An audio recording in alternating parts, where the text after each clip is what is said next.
waa qaybtii 16aad qisadii la magac baxday caashaqi hooyan waayay hormuud baa u soo dhacay. axmed iyo salmaan ilbaabka ayay garaaceen.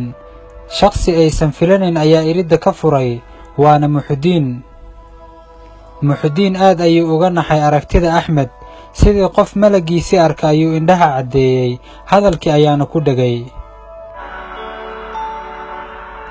axmed laftiisa waxaa fajiciso iyo amakaa ku noqotay waxa uu muxudiin gurigan ka qabanayo, sababtoo ah hadda ka hor ayuu u sheegay inaysan reerkan isku wanaagsaneen oo ay keliya xaafadda isla deggan yihiin.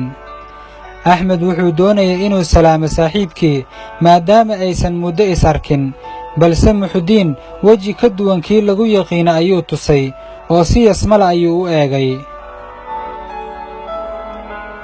axmed baa is yidhi jawiga beddel, isagoo la kaftamaya wuxuu dhahay, muxudiin saaxiibow, ma wojmaan ama shaqaalaha ilbaabka ku qoran baad isku beddeshay? maxaa dhacay waadigaan ilbaabka dadow ku howlane? hadal ninna si u yidhi, ninna si u qaaday. muxudiin oraahdaas kaftanka ah si kale ayuu u fasirtay. isagoo caraysan wuxuu dhahay, waryaa adiga muraayad ma isku soo eegtay? jokoraay ama alkuliiste baa lagu moodaa. wakhtigaa kala caddayn doona keenii dib jir ah, ayuu axmed ku warceliyey isagoo dhoola caddaynaya. salmaan oo ag taagnaa baa labadooda soo kala dhex galay, wuxuuna yidhi, rag waaweyn baad tihiin, isku xishooda sidii dhoocelihi ha u murmina, nin kastaa dantiisa ha raacdo oo kala leexda. faadumo oo xilligaas cunugeeda caano siinaysa ayaa si dhaqsila u soo carartay, kuna soo baxday buuqa. waryaa halkan isku laynaya, waan bannaxay ma dagaalkii saddexaad ee adduunkaa bilowday baan isiri, ayay dhahday. kadib faadumo waxay aragtay axmed oo horteeda taagan, iyadoo yaaban waxay tidhi, haye war cusub, ma adigii baa soo laabtay? walaalow adigoo sidaa ogaa noo galay, miya ammaanna siila?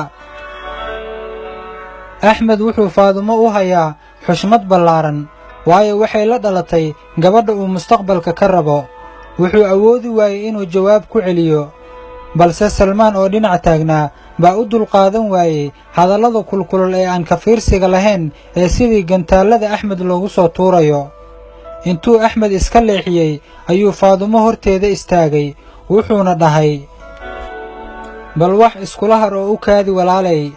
haddaad ogaan lahayd waxa ku dhacay axmed, weliba walaashaa darteed, sidaa iyo si u dhow uma aadan hadasheen.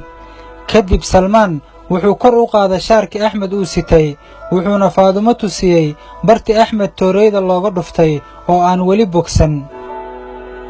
faadumo markay indhaheedu ku dhaceen dhaawaca axmed ayay afka gacanta saaratay. xanuunka ka muuqdayna wuxuu sababay inay la ilmayso xaaladdiisa. walaal axmed iska kay cafi, runtii ma mudnayn inaan sidaa kuula dhaqmo.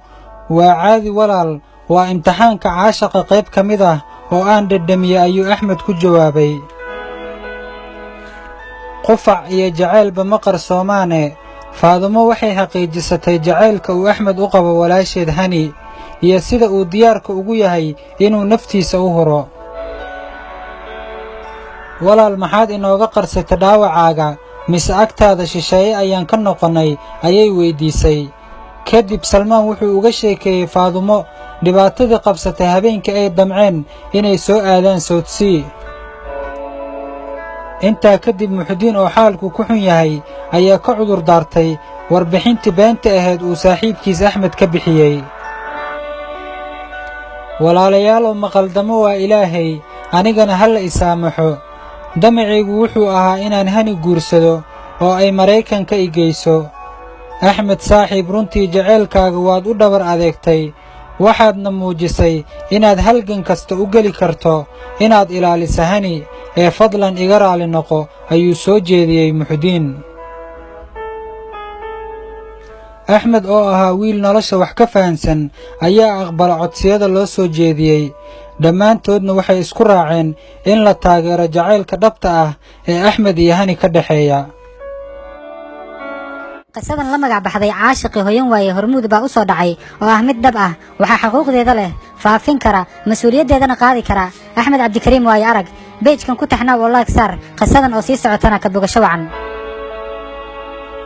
hani iyo ifraax waxaa dhankooda u yimid gaariga ay sugayeen, waxayna weli moodaan inuu liibaan og yahay halka laga heli karo axmed. kadib ifraax ayaa u wacday liibaan oo xawaaladda dahabshiil hor taagan. innakeen wakhti ma haysano oo gaarigan soo raac ayay dhahday. caydaruus waa wiilka tagsiilaha ah oo ay gabdhuhu ballamiyeen. waa wiil sannado badan ku noolaa dalka Kenya, si wacanna uga dharagsan halista ay leeyihiin subarbawarka iyo tuugada kale ee ku nool xaafadda Islii. liibaan markuu arkay in qofka gaariga wata uu yahay caydaruus, aad ayuu u qaraacmay, wuxuuna dhahay, alla ma adigaa? isla markiina cagaha ayuu wax ka dayay oo wuu cararay. hani iyo ifraax oo la fajaxsan waxa ku dhacay liibaan baa caydaruus su'aalay, walaalow maxaa liibaan ku samaysay? caydaruusse su'aashan mid la mida ayuu ku celiyey, wuxuuna dhahay, tuuggan yaa idin baray, maxaase idinka dhexeeya? kadib ifraax waxay uga xog warantay aqoonta kala dhexaysa liibaan iyo inuu la dhashay wiilka ay baadigoobkiisa hayaan, welibana ah gacalyaha hani. hani iyo ifraax waxaa ka sii yaabiyey markay ogaadeen in caydaruus uu ka tirsan yahay ciidanka booliiska ee dalka Kenya.